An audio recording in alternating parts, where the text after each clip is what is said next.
Tough game for our players tonight.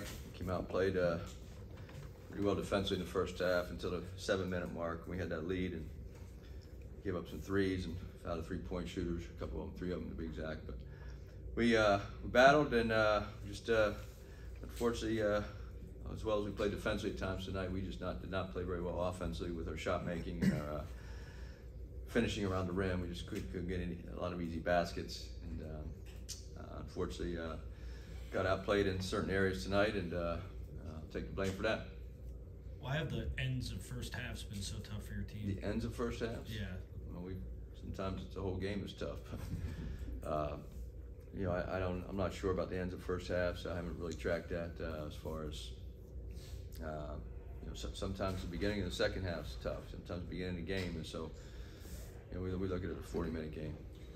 And your team was beaten 15-7 on the offensive glass tonight. Yeah, I know it was 10-0 at halftime. Yes, it was. We made a point of that. Where's the message getting lost with the team to box out and rebound? Well, we started a big lineup, so we thought it would be a little more effective than that.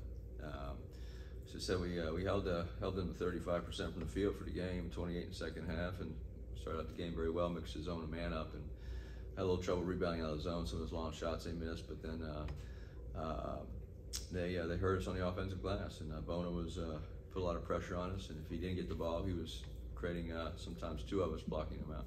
You said you started a big lineup tonight, obviously trying to figure things out without Isaiah, brought Bronny off of the bench. What kind of went into that decision to go big? Well, Bronny's been, a couple of guys were out of practice with sicknesses this week, and then we were trying to get healthy, and then we thought with Josh and Vince together, give that a shot defensively, and it worked early because defensively we had a lot of size and length on the court. And so it wasn't the only issue we had was finishing around the rim, and so I know those guys missed a couple easy shots that they normally make. Bronny can be pretty pesky defensively. After that tech, and he sat for a lengthy amount of time in retrospect, did he sit for a little bit too long? It felt like UCLA made a really good run during that time. As I said, we know our players better than you do, as far as you know, what they go through on the practice and how they're feeling and things like that. So sometimes it's not always, when you look out there, it's sometimes not exactly what it seems. Andy, how do you keep the players focused at this point? I mean, things have not gone well. You still got a lot of games to go. What do you do to keep the team together and focused?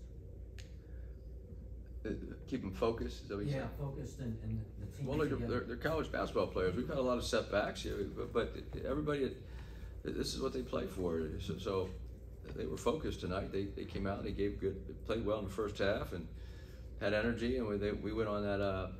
They went on that run, and it snowballed on us. So we, as far as their focus, I hope they're focused. You know, this is big-time college basketball. You have a sold-out crowd against your crosstown rival. I assume they were focused. I mean, as a head coach, sometimes you go to a game, you feel great, you think you're going to play great, and you don't. Sometimes you're not sure, and then you play great. You know, so it's very, very unpredictable. And we're playing a good team. The UCLA's playing better, and they played very good defensively tonight, and they rebounded the ball. But as far as keeping them focused, and look, we don't yell and scream. We don't braid our guys. You know, we try to keep them positive. We enjoy coaching this team. They're really nice young men. We walk in the gym and we have a smile on our face, and we really enjoy this team. We've had a lot of struggles this year, and it's been very choppy with the personnel we've had available for each game and each week, and it certainly has affected our practices and affected our play at times. But as far as the attitudes, and you know, we love this team. You know, and they're as good at young men as we've ever coached. So they practice hard, and so there's nothing there that is negative on that end at all. Andy, you've had the injuries, you've had, like you said, the inconsistencies in practice, but you know, 5 losses in a row. What do you think kind of fundamentally is not clicking with this group right now? Well, I think you saw in the row, we missed our ball handlers last week with Isaiah Collier and Boogie Ellis, our 2 leading scorers. So when you're you don't have 36 to 40 points a night plus your assists and your experience with Boogie and and Josh Morgan was sick. So I think when you say the losses on the road, those 4 games, it's really hard. It's hard because now you're taking your two leading scorers out of the lineup, and then everybody has to do things that they haven't done before, and it's a little tricky offensively. That's why we haven't scored 70 points yet in those 5 games since we've had the injuries and the sicknesses. So offensive, we got to keep plugging away. We got to get more easy baskets, and we got to finish around the rim. We could have scored. The points in the paint tonight were 22 to 14, but we must have missed. I mean, I could give you the exact numbers, but we missed over 10 shots in the paint, maybe 12 or 13. Hey, Coach. Last time these 2 teams played against each other in the Pac-12, what would you comment about the legacy of these 2 basketball teams in the conference? Well, we played them one more time this year at UCLA, and it's a great rivalry. We've had a lot of great games over the years with them, and they do a great job. They have good players, good coaching staff, and fortunately, over the last 7-8 years, both teams have been very good, and we've had a lot of great games over the years. Now I know we're struggling this year with a variety of things, and so we enjoy playing UCLA. It's great for the league. It's great for the city, and unfortunately tonight they played better than us. With that though, is there disappointment that you guys beat them here for five last time they did come here? Fans still showed up, packed. We really appreciate it. We had great fan support. The students were out there. There are a lot of students here, so we're very appreciative of the fan support, the student support in our on campus, and it was a great environment to play in. We just didn't hold up our part of the game. We needed to play a little better, and we're gonna keep working. Coach, are you feeling any pressure right now? Just 5-game losing streak. Well, I think you always feel pressure when you lose. It's no one likes to lose. Our players don't like it, the coaches don't like it, and the fans don't like it. So there's pressure to win every game you play, and certainly when you have some adversity, it makes it a little harder, and you got to fight through that. I've been doing this a long time, since 1994. It's 29, 30 years ago. So I've been in this game off and on a long time, and so I've seen 5-game losing streaks. I've seen 5-game winning streaks, and we've had a lot of those here. We've had winning streaks. So you got when things don't go your way, you got to try to figure it out and keep improving. And that's why we love our team, because they're keeping a positive attitude and they're trying to get better. Hey, Coach. With Boogie back on the court, what are your thoughts on him scoring less than 10 points tonight, and then Ozai being the leader with 10? Well, Boogie came out and made those 3 shots, and then I thought, you could tell his timing's a little off. He only practiced it one day, in the last 3 weeks, so he just you could just tell he's not quite back yet to where he needs to be. He needs to keep getting stronger and get his wind back and his timing back, and I'm sure he will soon. Andy, what went into just the run at the end of the first half there for UCLA? They kind of looked like they solved the zone a little bit. What happened? They got a couple threes. We made two rotation mistakes on the zone and one in the man, and they give them credit. They made it when they had to, and then they got out transition a couple of times and got some layups. We were able to get some layups. So we only had 8 turnovers, which is pretty good, and we had 10 block shots. So we did some good things. I mean, we held them to 35% from the field. We fouled them too much in the second half, but fouling three 3-point shooters, that's 9 points or 9 shots right there, free throws. So that's hard. That's hard to come. No matter what the stats say in the other areas, if you foul 3 3-point shooters in one game, that gives the other team a significant advantage. Coach, talking about the missed free throws, allowing the free throws there, your team allowed UCLA to shoot 4 of 6 in the first half and 14 of 18 in the second half. Your team was just, fouling a lot in the second half there.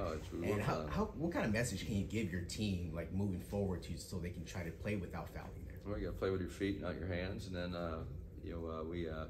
this is the 3 3-point shooters. There's 9 of your 24 free throws, and we fouled a couple on the rebounding, trying to box Bona out, and then I think 3 or 4 of those fouls were on rebounding attempts. Andy, it looked like you were struggling in the second half to figure out who you wanted the ball to go to. you seem to have a hot hand. Are you telling people in the huddle where you want the shot to come from? Well, we posted Kobe up a couple of times, and he scored. He took a turnaround. We also threw the ball out. Boogie had opportunities. We ran screening action for him, ball screening action for him. We ran a couple plays for Ozaya to get him going, one or two for Bronny. So unfortunately tonight we didn't really have a hot hand. So when you say who's the ball supposed to go to, I'm not too sure sometimes if the percentages aren't where they need to be. Our big guys were getting open looks and they just weren't making them, making a high percentage. So yeah, it is tough sometimes, Rich, where you offense is a team game, and you have to share the ball. You have to make plays for your teammates, and then when it's your time to step up and make a shot, you hope you can do that at a certain percentage. And unfortunately, we had a little trouble doing that most of the game. Andy, during your tenure here, defense has always been a priority with the team. This year, it seems like it's an outlier. They're at the bottom of the conference in field goal percentage. What do you attribute that to? Well, there's two things. We're not as good defensively, but the last few games we've improved. Okay. I think we held Arizona 40% from the field tonight, 35. Arizona State, we held them in the low 30s, but not for the game, because the live ball turnovers. When you turn the ball over and you give up live ball turnovers or layups or open threes at the other end, that really hurts your field goal percent defense. So our turnover percentage has been tough, and when you have your 2 point guards hurt at the same time, and you're relying on other guys to make the decision and handle the ball against pressure, sometimes they're not used to doing that for 40 minutes. And so I think the field goal percent defense is a result of how good you are defensively, number one.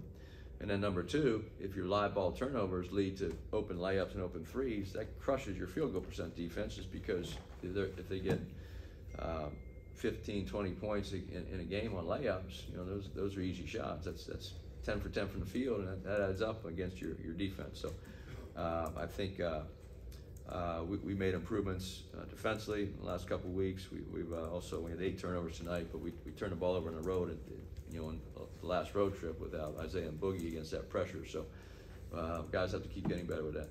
Coach, you mentioned no one necessarily had the hot hand. You talked about the things that you wanted to do at the half to adjust, get better on the glass.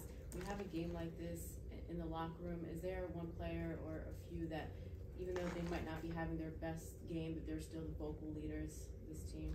Well, our captains are Kobe Johnson and Boogie Ellis, so you would hope that they would be the vocal leaders. You don't have to be a captain to be a vocal leader. I think it's very important that there's leadership throughout the team. One of the things with this group is at times we do need leadership on the court, and I know guys are trying to work through that, work on that. But I would say that our 2 captains, they need to step up, because that's why they're captains. They were voted on that by their teammates, and they're very good players, respected guys, and they, for the most part, they did a good job. And can we talk about Last one. Second chance points, 17-4? How do you fix that problem right there? Well, they said that was 17-4, and we basically lost the game by that same amount. So yeah, we goes back to our easy buckets. We missed so many lane shots tonight, and we didn't get the easy baskets. And that puts pressure on your defense, because now you're missing easy shots or lane shots, and now you go defend, and then you give up an offensive rebound. It's kind of deflating after a while. And Bona was tough to box out, but also Stevanovic had 5 offensive rebounds, and we had balls go through our hands tonight. We probably had 4 or 5 of those rebounds where our big guys had the ball in their hands and went right through them. And we got to come up with those. We got to get the loose balls. And, it's hard to say. Yeah, so we were disappointed with that discrepancy in second chance points. It was a big factor in the game. Thanks, Andy. Yeah. Thanks, Coach. Thank you.